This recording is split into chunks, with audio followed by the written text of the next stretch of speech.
Muchísimas gracias. En esta recta final, bueno, solamente nos vamos a referir, siempre nos gusta al menos una vez a la semana hablar un poquito del tema económico y sobre todo analizar el sistema económico. Según nuestra constitución, y me corregirá sobre todo Esteban, que tiene una gran memoria en términos de los códigos legales. Según nuestra constitución, el sistema económico que impera en la República Dominicana es el de economía de mercado. Se permite el libre mercado, la propiedad privada, y se percibe que la única igualdad que se puede imponer es obviamente la de la ley. Después de ahí, obviamente, se infiere a través de las leyes que hay sectores que deben ser priorizados, alentados a producir, etcétera, etcétera. Dada la condición de que la ley dice una cosa, mucha gente llega a creer que solamente porque la ley la diga se convierte en una realidad. Eso es una mentira en la práctica. Para convertirse en una verdadera economía de mercado, se tienen que respetar las reglas de mercado y se tienen que dar las condiciones, muchas de ellas que, por cierto, no le van a gustar a quienes le han sacado provecho a que el capitalismo, sobre todo en países como los nuestros, sea una ficción.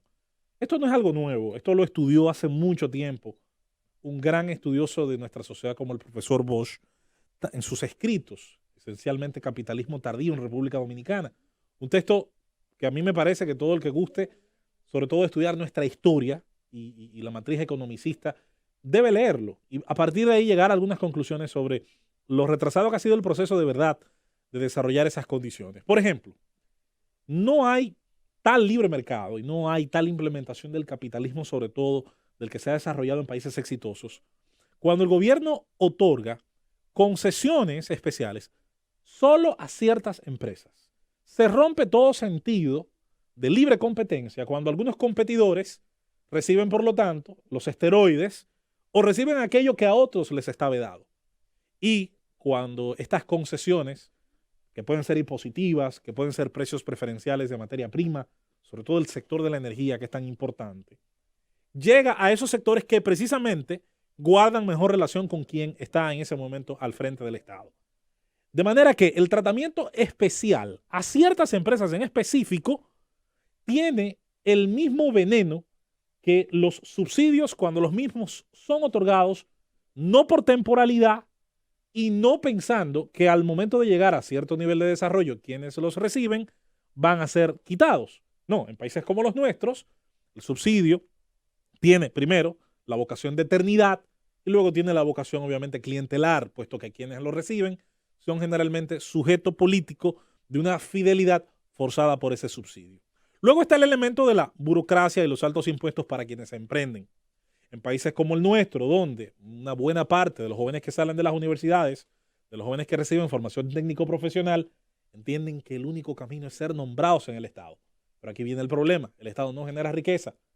Toma la riqueza que generan los ciudadanos, las personalidades jurídicas y físicas en forma de impuestos y lo maneja de diversas formas y con ciertas prioridades.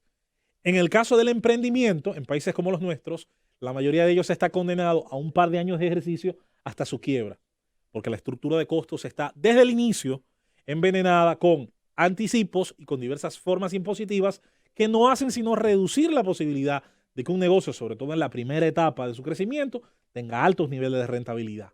Sobre todo cuando hay toda una cultura que gira alrededor de que el Estado tome decisiones, como por ejemplo hemos discutido acá, y por lo menos desde nuestra parte siempre hemos hecho hincapié en la idea del alza salarial por pura y simple decisión gubernamental, cuando no se altera la estructura de costos, cuando no se altera realmente la idea del poder adquisitivo. Luego está el hecho de la responsabilidad al tener algún tipo de emprendimiento privado, sobre todo los más altos y los más desarrollados en las finanzas, como la banca o como otros. Y es la idea de los rescates. Estamos en contra, o por lo menos la Escuela Libertaria está en contra, de cualquier tipo de rescate del Estado a empresas privadas que fracasan, sobre todo cuando su fracaso viene dado por el aprovechamiento de diversas formas de impunidad, cuando su fracaso viene dado a la irresponsabilidad en el manejo que toda empresa debe tener, y es la idea de generar rentabilidad por tener menos gastos que ingresos. Cuando han fracasado los bancos, cuando han fracasado las financieras, cuando han fracasado las diversas figuras de las altas finanzas, casi siempre hay un pecado que va desde la vanidad a la corrupción privada.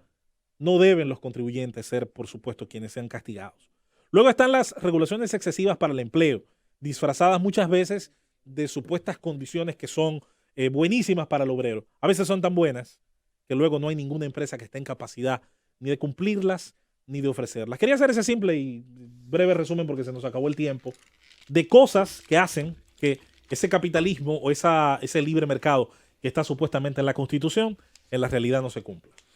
Así terminamos por el día de hoy. Regresamos mañana nuevamente a las 3 de la tarde. Que tengan una linda noche, descansen y quédense en sintonía con la Z101. A continuación, Milagros desde la Z.